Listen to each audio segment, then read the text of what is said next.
By the time he joined the NAACP at age 45, James Weldon Johnson had lived several lives. He was born in 1871 to James and Helen Johnson in Jacksonville, Florida. His father descended from free African Americans and made a comfortable living as the head waiter at a luxury tourist hotel. His mother was born in the Bahamas and worked as a school teacher at Stanton Elementary, the largest elementary school for African Americans in the South. James Weldon Johnson grew up as a middle-class child with middle-class ambitions while attending Stanton, where his mother taught. After Stanton, he attended Atlanta University's High School for African Americans, then the college itself. After graduating, he returned to become the principal of Stanton Elementary School. He eventually apprenticed with a lawyer and passed the bar exam to become one of the first Negro lawyers in Florida.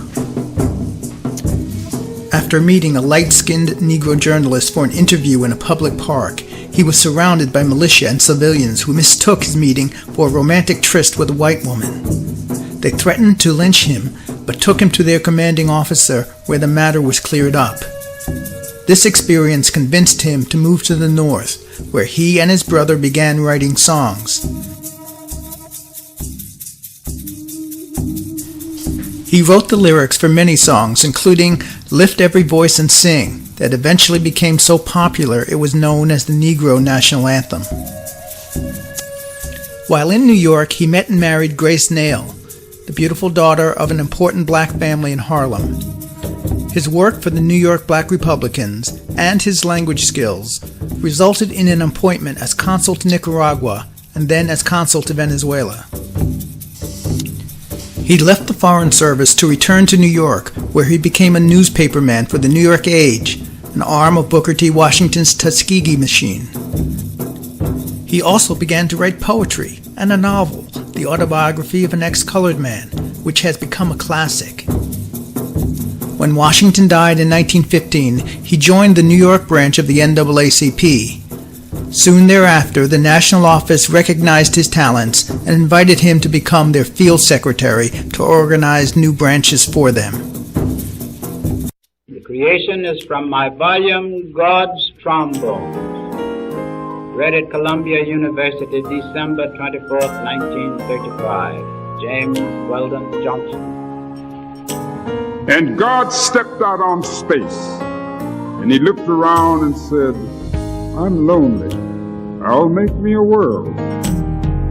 As far as the eye of God could see, darkness covered everything, blacker than 100 midnights down in a cypress swamp. Then God smiled, and the light broke, and the darkness rolled up on one side, and the light stood shining on the other side. And God said, that's good. Then God reached out and took the light in his hands, and God rolled the light around in his hands until he made the sun. And he set that sun a-blazing in the heavens. Light that was left from making the sun, God gathered it up in a shining ball and flung it against the darkness, spangling the night with moon and stars.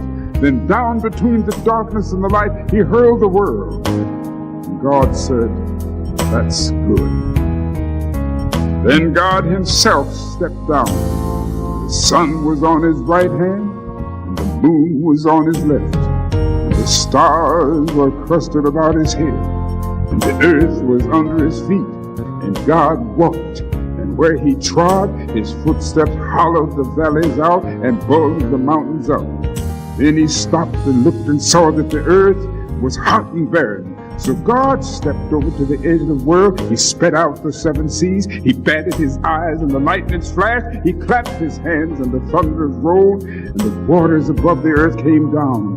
The cooling waters came down. Then the green grass sprouted. And little red flowers blossomed. And the pine tree pointed his finger to the sky, and the oak spread out his arms, and lakes cuddled down in the hollows of the ground, and the rivers ran down to the seas, and God smiled, and a rainbow appeared and curled itself around his shoulder. And God raised his arms, and he waved his hands over the sea and over the land, and he said, bring forth! Bring forth! quicker than God could drop his hand, fishes and fowls and beasts and birds. And beasts and birds swam the rivers and the seas, roamed the forests and the woods, split the air with the wings, and God said, "That's good." Then God walked around. God looked around on all he had made. He looked at his sun. He looked at his moon. He looked at his little stars. He looked on his world with all its living things, and God said, "I'm lonely still."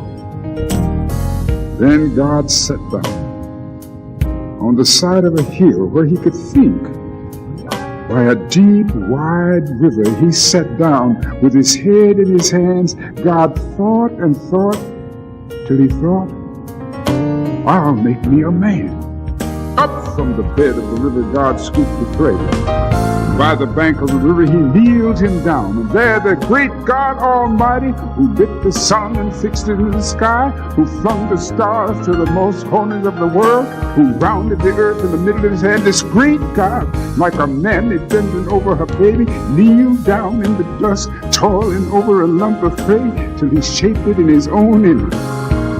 Then he blew into it the breath of life. Man became a living soul. Amen. Amen.